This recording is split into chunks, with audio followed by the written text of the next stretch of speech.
Station covering all of the DMV. This is DC News Now. And it's a coward act for somebody just to take a life, period.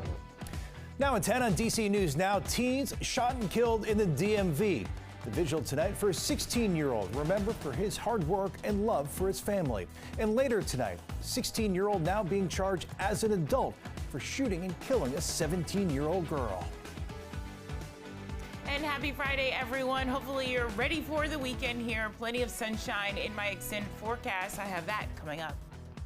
A weekend full of excitement, food, and fun as we prepare for the end of summer. The entire street, there's going to be a ton of people. Yeah, we're expecting a busy day. We're live with a look at the H Street Festival happening tomorrow and the county fair happening now in Frederick, Maryland. Well, the price of owning and maintaining a car is becoming more and more expensive. So is the price of buying one. We're helping you stretch your dollar tonight with a breakdown of used versus new car prices and if the new EV tax credit is worth it right now. Hi, everybody. Thanks for joining us for DC News Now at 10 on DCW 50. I'm Chris Flanagan. Plus, me, Mahfouz has a night off. A deadly week here in the DMV with 2 teens shot and killed. That includes 16-year-old Jada Medrano Moore, who was shot and killed right outside Duval High School in Lanham. 17-year-old will be charged as an adult in her death. And in Northeast D.C., 17-year-old Antonio Cunningham was shot and killed in the Brentwood neighborhood. Tonight, dozens showed up for a vigil in his honor. Emotions running high as family and friends demand action from city leaders. Our Daniel Hamburg joining us live tonight following that vigil. And Daniel, it really was a powerful sight over there.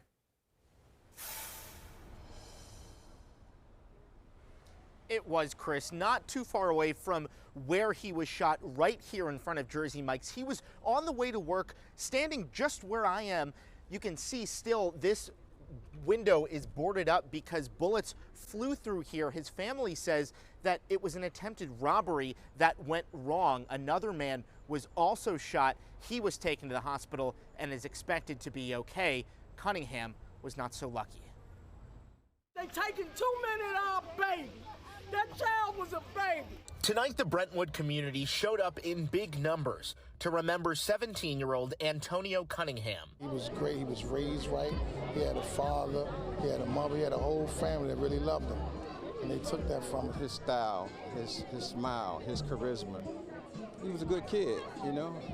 He was going to school, you know, helping his siblings, you know, back and forth to school, doing things. His grandfather says Cunningham was on his way to work at Jersey Mike's when someone tried robbing him. It's hurtful, and it's a coward act for somebody just to take a life, period. Family friend and violence interrupter Reginald Key says he's trying to get kids jobs and training in the neighborhood, but he can't do it alone. Let's come up with a solution.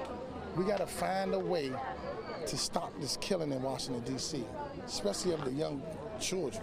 Cunningham's other grandfather has this message. All you youngsters out here, man, stay safe. And all the ones out here perpetrating, committing crimes, your time is up. While many here want district leaders to do more, here the focus is on supporting the family and remembering a life taken too soon.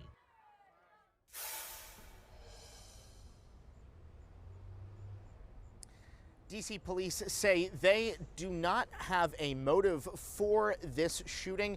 They also have not released any surveillance video of suspects. We're live in Northeast. Daniel Hamburg, DC News Now. Daniel, thank you. We have an update tonight at 10. DC Water announcing the Northeast Boundary Tunnel under Rhode Island Avenue in Northeast is now complete. It's a project that's been under construction for 6 years. It will add 90 million gallons of storage designed for a 15-year storm. Officials say they hope the tunnel will alleviate severe flooding, especially in that area where 10 dogs died at District Dogs last month. The tunnel also could help keep the Anacostia River clean. Happening tomorrow, the annual H Street Festival kicks off at noon. This is a look at some of last year's events. The district expects to bring in tens of thousands of people to that neighborhood.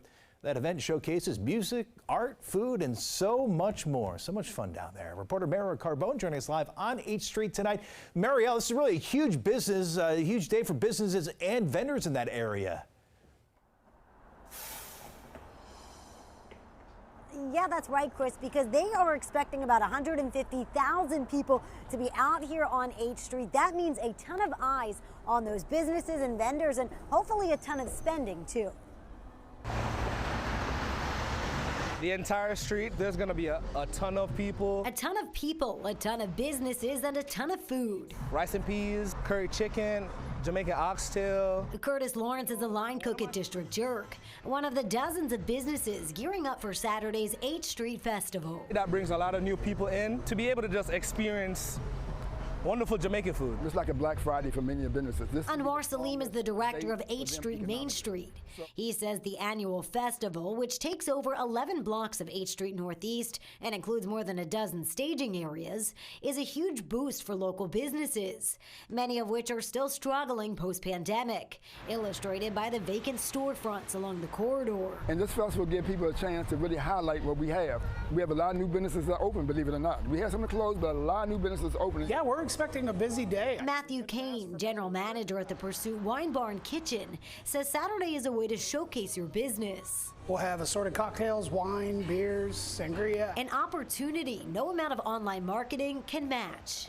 Getting people on site in your location, and really in a festival like H Street Festival, being able to get them moving up and down H Street and seeing the different businesses that are offered here. Most of the businesses that they, are going to be dealing with on a day like tomorrow, you can't find them anywhere else in the city. So if you're coming down here, you can expect live music, entertainment, food, drinks, some vendors, all sorts of shopping. And this festival, it starts at noon, goes until 7 p.m. And DC News Now, we will be down here. We'll be set up near 10th and H Street. That's just across the street from Ben's Chili Bowl. So if you're out there, make sure to come say hello. I know I'll be there. Chris will be there as well. So we're all looking forward to that tomorrow afternoon. Reporting live on H Street tonight, I'm Marielle Carbone, DC News Now. Yeah, we can't wait. It should be a lot of fun. Marielle, thank you. So there, of course, will be several road closures in Northeast. They start from 4 a.m. till 11 p.m. due to the festival. H Street from 3rd Street to Florida Avenue Northeast will be closed, along with Florida Avenue from Staples to H Street Northeast. So you may want to consider alternate routes and take advantage of public transportation if you plan on going. So it should be a lot of fun down there. And Chief Meteorologist Janessa Webb, the forecast. The sunshine tomorrow is going to be out. It's going to be a great day. Sunshine and in that storage, oxtails. That's all you need. Sunshine, oxtails. We're going to eat well.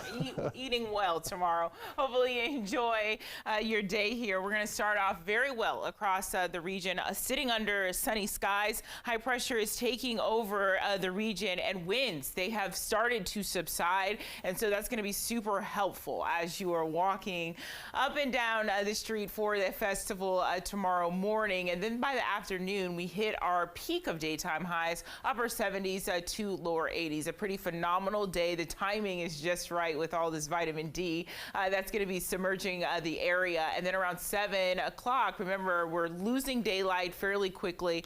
Sunset around 7:15, but temperatures still into the middle 70s. Right now, live look across the district.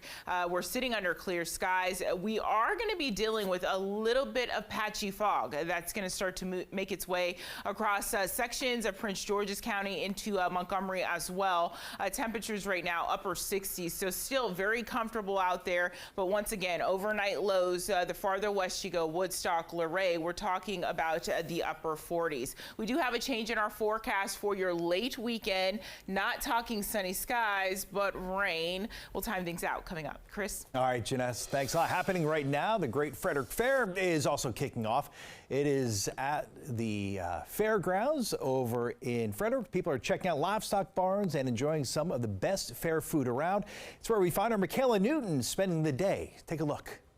Yeah, well, I've actually been here since earlier today, and people are actually still coming. Now, the fair is free for kids under 10, but $10 for adults. And I actually spoke with a lot of people today who said they were just excited to get out and have some fun.